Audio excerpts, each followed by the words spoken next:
খুব সময় দীক্ষা হতে ভাই সকালে যখন লেখা ওখানে নদীব দোয়া করো দোয়া করলে সত্যমে যাইতে যেটো চেণ্ট্ৰেল পাব্লিক স্কুল আমাৰ পাঠাৰকান্দিত অৱস্থিত তাত CBSE ফিজিক্স পেপাৰৰ পৰীক্ষাৰ সময়ত পৰীক্ষাৰ পিছত একচুৱেলি এটা উত্তপ্ত পৰিস্থিতিৰ সৃষ্টি হ'ল আইন শৃংখলাজনিত পৰিস্থিতি তাৰ কিছুমান 214জন ষ্টুডেণ্ট তেওঁলোক চেণ্ট্ৰেল পাব্লিক স্কুলতে ষ্টুডেণ্ট হয় এনৰল্ড তো তেওঁলোকে ক্লাছ কৰি আছিল ইমান দিনে UST মেঘালয়ত যিখন অৱস্থিত আমাৰ university of science and technology Meghalaya তাত তেওঁলোকে ছুপাৰভিজন যিটো প্ৰজেক্ট তেওঁলোকৰ ইঞ্জিনিয়াৰিং আৰু মেডিকেল এণ্ট্ৰেঞ্চৰ কাৰণে চ' তেওঁলোকে এই ষ্টুডেণ্ট 214জন ষ্টুডেণ্ট তেওঁলোকে গোটেই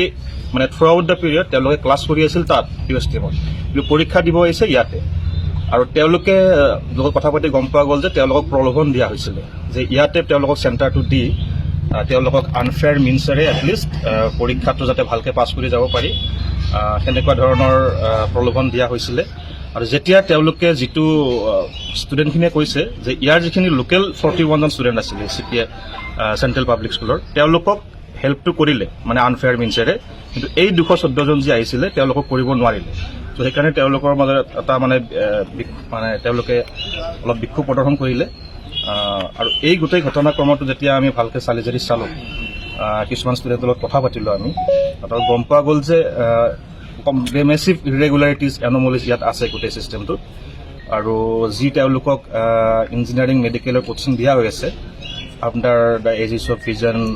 50 যিটো তেওঁলোকৰ প্ৰজেক্ট সেই প্ৰজেক্টৰ আণ্ডাৰত চ' তাতো দুই এজনে ষ্টুডেণ্টে কোৱা মতে যে দে হেভ বিন লিউৰ্ড তেওঁলোকক প্ৰমিছ কৰা হৈছে যে ফাইনেন্সিয়েল কুইড প্ৰ' কো বেচিছত যে তেওঁলোকক মেডিকেল বা ইঞ্জিনিয়াৰিং কলেজত ছিট পোৱাটো মানে সহায় কৰিব তো এই গতিকে এনেকুৱা ষ্টেটমেণ্টৰ পিছত দুই এটা ভিডিঅ' ভাইৰেল হৈছে ষ্টুডেণ্টখিনিয়ে কোৱা চ' গোটেই বিষয়টো যথেষ্ট গভীৰলৈ গৈছে চ' আমি তদন্ত অব্যাহত ৰাখিছোঁ তো USTMৰ যিজন স্বত্বাধিকাৰী মেহবুবুল হক তেওঁক আমি অলৰেডি এৰেষ্ট কৰিছোঁ আৰু আমি কোৰ্টত প্ৰডিউচ কৰিম খুব সময় দীক্ষা হতে ভাই সকালে যখন লেখা ওখানে নদীব দোয়া করলে সত্যমে যাইতে যেটো চেণ্ট্ৰেল পাব্লিক স্কুল আমাৰ পাঠাৰকান্দিত অৱস্থিত তাত CBSE ফিজিক্স পেপাৰৰ পৰীক্ষাৰ সময়ত পৰীক্ষাৰ পিছত একচুৱেলি এটা উত্তপ্ত পৰিস্থিতিৰ সৃষ্টি হ'ল আইন শৃংখলাজনিত পৰিস্থিতি তাৰ কিছুমান 214জন ষ্টুডেণ্ট তেওঁলোক চেণ্ট্ৰেল পাব্লিক স্কুলতে ষ্টুডেণ্ট হয় এনৰল্ড তো তেওঁলোকে ক্লাছ কৰি আছিল ইমান দিনে UST মেঘালয়ত যিখন অৱস্থিত আমাৰ university of science and technology Meghalaya তাত তেওঁলোকে ছুপাৰভিজন যিটো প্ৰজেক্ট তেওঁলোকৰ ইঞ্জিনিয়াৰিং আৰু মেডিকেল এণ্ট্ৰেঞ্চৰ কাৰণে চ' তেওঁলোকে এই ষ্টুডেণ্ট 214জন ষ্টুডেণ্ট তেওঁলোকে গোটেই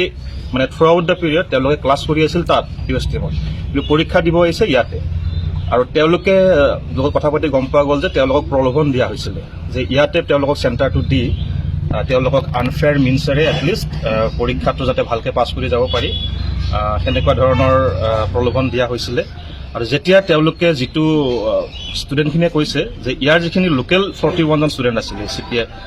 চেণ্ট্ৰেল পাব্লিক স্কুলৰ তেওঁলোকক হেল্পটো কৰিলে মানে আনফেয়াৰ মিনছেৰে কিন্তু এই 214জন যি আহিছিলে তেওঁলোকক কৰিব নোৱাৰিলে ত' সেইকাৰণে তেওঁলোকৰ মাজত এটা মানে তেওঁলোকে অলপ বিক্ষোভ প্ৰদৰ্শন কৰিলে আৰু এই গোটেই ঘটনাক্ৰমটো যেতিয়া আমি ভালকৈ চালি জাৰি চালোঁ কিছুমান ষ্টুডেণ্টৰ লগত কথা পাতিলোঁ আমি তাত গম পোৱা গ'ল যে মেচিভ ইৰেগুলাৰিটিজ এন'মলিজ ইয়াত আছে গোটেই ছিষ্টেমটোত আৰু